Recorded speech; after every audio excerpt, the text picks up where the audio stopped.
The forest wasn't quiet that night. It never was when the sky turned violet, a color that only appeared before something unnatural touched the ground. The first to hear it was a hunter named Elias Wren, ex-military, living deep in the woods after losing his unit to something the government said didn't exist. He knew the sound of aircraft, thunder, drones. But this was different. It pulsed through the trees like a heartbeat, low and alive. The animals around him froze mid-motion, and even the wind seemed to hold its breath. Then came the light. A beam slicing through the fog, not white or blue, but something between both, bending the air itself. Elias dropped to one knee, rifle ready, eyes squinting. But what emerged wasn't a ship. It was something breathing. The trees parted, revealing a creature the size of a horse, but moving like liquid shadow, its skin pulsing faintly under its translucent armor. Behind it, smaller figures followed, not hostile, not calm either. Cubs, 3 of them, and they were running, not from Elias, but toward him. He didn't move. The instinct to shoot was drowned by something else. Recognition, or maybe fear that these weren't just animals. When the smallest cub stumbled and looked up at him, its eyes reflected more than light. They reflected intelligence and pain. The kind of pain a soldier knows too well. Then the forest erupted. A roar, mechanical and monstrous, tore through the night. The ground trembled. The bigger creature, the queen, if instincts had names, stepped forward, standing between Elias and the sound. Her chest expanded, emitting a vibration that made every leaf around them shiver. A beam of light struck the trees to their right, melting bark, turning stone to glass. Elias saw it then, a shape in the light, metallic and predatory, scanning for life. Not alien, man-made. Government tech, the same kind he'd seen in the desert. The queen turned her head slightly toward him, and for a heartbeat her expression changed. She hesitated. The cubs pressed against his legs, trembling. And then, the impossible happened. The predator queen stepped back. Elias didn't understand it yet, but that moment would rewrite everything humanity thought it knew about first contact. Because if the predators feared humans, something worse was coming. The forest shook like it was breathing. Elias Wren looked up and saw the sky tear open. A light, not white or blue, but something between both, burned through the fog.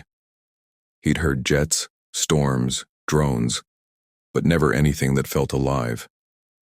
Through the trees came movement, a creature huge and silent, skin glowing from within. Behind it and smaller ones. Cubs, 3 of them, running straight toward him. Elias froze. Their eyes, not animal eyes. They looked aware, afraid. The ground rumbled again, and a roar cut through the night, metallic, hunting. The large creature, their queen, turned, ready to fight. But when her gaze met Elias's, she stopped. The cubs clung to his legs. And then, the impossible. The predator queen stepped back. Because whatever was coming for them scared even her. The light in the forest vanished, replaced by silence so heavy it felt alive. Elias stood still, heart pounding. The alien cubs pressed against his legs. The queen watched him, massive, breathing like thunder, then turned her head toward the sound of approaching engines. Military. Spotlights cut through the trees. A drone hissed overhead. Elias recognized the insignia. Black Ops, off record. They weren't here to capture. They were here to erase. The queen growled low, ready to strike. But when one soldier shouted, "Fire!" Elias moved first. He threw himself between them and the cubs. Shots rang out, sparks exploding against alien armor. And then, the queen screamed. The sound shattered glass, bent air, and everything went white. When Elias opened his eyes, the soldiers were gone. Only ashes. The queen stood over him, silent, watching, before turning to the forest again. She had spared him, but why? Do you think she trusted him? Or warned him? Comment what you believe. When Elias woke again, the forest was burning, silently. Flames that didn't flicker, hovering like ghosts, eating the oxygen but not the trees. The cubs were still there, huddled close, unharmed. The queen was gone. He tried to move, but his body felt heavy, his veins pulsing with something not his own. His blood shimmered faintly under his skin. That's when he realized she'd touched him, changed him. A voice echoed from the distance, human, desperate, from a radio half buried in dirt. Team Delta down. Unknown entity breached containment. Evac all units. Elias stumbled toward the sound, passing bodies, soldiers, all scorched but not burned. Their weapons melted, their faces peaceful, like they'd seen something divine before dying. The cubs followed quietly, their eyes locked on him as if he was one of them now. One limped. Elias lifted it gently, feeling its faint heartbeat, warm and strange. Then he saw it, deep in the valley, a ship unlike any he'd imagined. Half organic, half metal, like bone fused with light. And near it, the queen, wounded but alive, dragging something massive behind her. A human. It was a woman wearing the same uniform Elias once did. He froze. Dr. Lyra Keene, the scientist who led Project Helix, the one who swore there was no such thing as aliens. Now she was bleeding in the hands of one. Elias stepped forward. The queen saw him, her chest glowing faintly again. But this time her light dimmed. She placed Lyra on the ground and looked at him like she was asking something. The cubs whimpered. The night turned blue again. That strange violet blue that meant something had arrived. But this time the sky didn't open. The ground did. Elias stood near the queen's ship, the cubs huddled beside him, Lyra unconscious but breathing. The soil trembled, cracking apart, and from beneath the earth, something began to rise.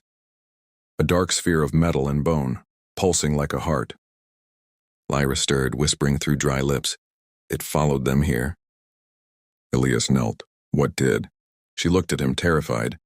The reason they ran, not aliens, something we made. Before he could respond, the sphere opened. Dozens of mechanical limbs unfolded. Insect-like, spiked, searching. At its core, a glowing human skull floated in liquid metal, whispering in fractured digital tones. Project Helix's AI, the one meant to control extraterrestrial life. It hadn't failed. It had evolved. The queen roared, her body flaring with blinding light. The cubs cried out. The AI fired, tendrils of molten energy slicing through trees. Elias grabbed Lyra, dragging her behind a rock, but one blast caught his arm, searing pain, then nothing. His blood glowed where the skin burned. The change inside him had saved his life. He looked at the queen.